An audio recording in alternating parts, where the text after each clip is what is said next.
I think that might have, I felt like there was a sentiment there. You guys might have, not that you haven't already agreed tonight on the show, but there was a sentiment there. Well, we probably have major tactical differences, but the point is that conceptually how you need to begin to think and talk about it, and you got to allow for the range of possibilities and see if this strategy is Principals consistent. may not theorize, but I know professors and I know institutes do. Is the moral imperative on the radar?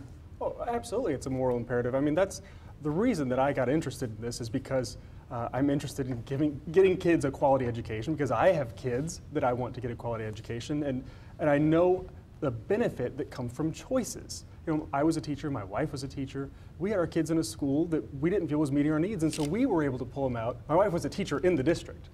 We were able to pull them out and pay for a private school. But that's not an option for everyone, and so it's not about public schools, private schools, charter schools. It's about giving kids quality options. And as was just said, you know, how do we do that in a way that kids have access to schools, it's not discriminating against anyone? Those are things that we need to think about and work out, but it's certainly feasible, and I think something we absolutely should do. And this is where it gets to be tough based on experience, because I'm a lot older than you, and I walked out of the house, went to a school, and the A school I went to was as good as any other school, and I got an extraordinary education in a large public school system that has enabled me to do a ton of things I could not have imagined at 10, 12, or 15, or 18 years old. So what happens is we all gravitate back to what we know and what worked for us. That worked for you, a totally different, you know, I didn't get a chance to choose where I went to school. I got sent to school. And you know, if I stayed narrow about it, I'd argue that if you could just replicate 1960s when there was 100,000 kids in St. Louis public schools, and we all turned out pretty good, but you can't go back to that time, and I don't know how you give choice to everybody. And when you got a country this big, this diverse, and so you still need a system that delivers the product, and that's the hard part. On top of the economics, because certainly the opportunity to have a scholarship for a child to attend a Burroughs, a MICDS, or other options is great, but if there's no transportation associated with that, that becomes a major issue, because attendance, you know, I'll leave that to the educators at the table, isn't that a critical factor? If you don't have time in the seat, or access to the child, the education can't take place. Mm-hmm. And if you have a family that's dependent upon riding Metro to get back and forth to work, how are they going to transport that young child? Because isn't it the key that you have to learn to read by grade 3 in order to read to learn for every grade thereafter? So everyone else might be able to leave, go to a better school, and they're stuck with a school that now has fewer resources. Exactly. Well, I think part of the problem is too often we're fighting about traditional public schools versus charters, traditional public schools versus private schools. We're fighting about these things. We're not thinking about these issues. If we wanted to start fresh and say, how do we do this? How do we deliver public education in a new way in the 21st century? What would we do? How would transportation look? What would we do there? How would we make sure that every kid has access and every kid has the information to make choices? We could think about those things, but too often we're fighting about whether it's traditional public schools or private schools or charter schools. We should be sector ambivalent. We shouldn't care which it is. We should start thinking about really these broader solutions. How do we make a new system work? And that's because too often what we end up doing is fighting about adult decisions, what impacts adults, as opposed to really what is best for kids.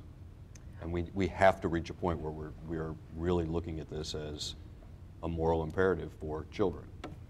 And I'll add in that it is about the kids, and the parents are a huge part in that, because a parent that does not engage in the system, a parent that is not proactive about finding other options, that child's left behind. So how does a system with some kind of new system come up and address the fact that one of the biggest impediments that students face sometimes is their own family situations? Let me, and I'll put this in historical context. I went to segregated public schools because neighborhoods were segregated, but I didn't live in a segregated community economically. So when the black community was racially segregated, it was economically very integrated. So doctors and lawyers' children went to school with the janitor and the cab driver's children.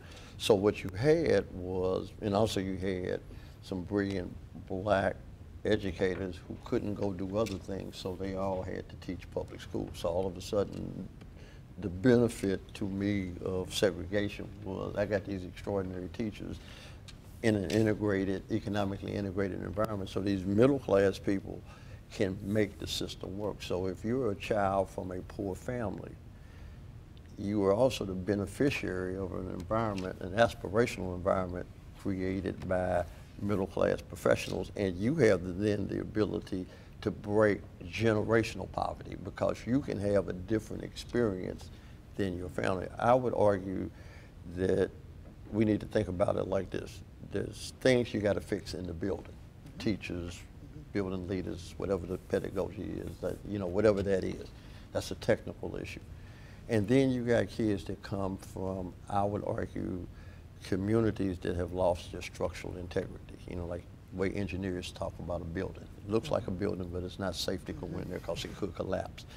And it's not so much the child coming from a not great home, because children always have, but when they lived in functional communities with schools that work, that's what mitigated it. And I would argue that you could put a kid from an exceptional family that's getting all the intangibles, you could send them to a quality school, but if they got to negotiate a broken community, because the child will spend 3 times more their waking hours in community than they will in school, the likelihood of them being successful is extraordinary. They got to be brilliant or very, very lucky. So we're going to have to find a way as a larger community. I don't think this is the educators' issue. They got to fix the building. Mm-hmm. But the rest of us have got to add the balance. And think of it as an airplane. It takes 2 wings to fly an airplane. No plane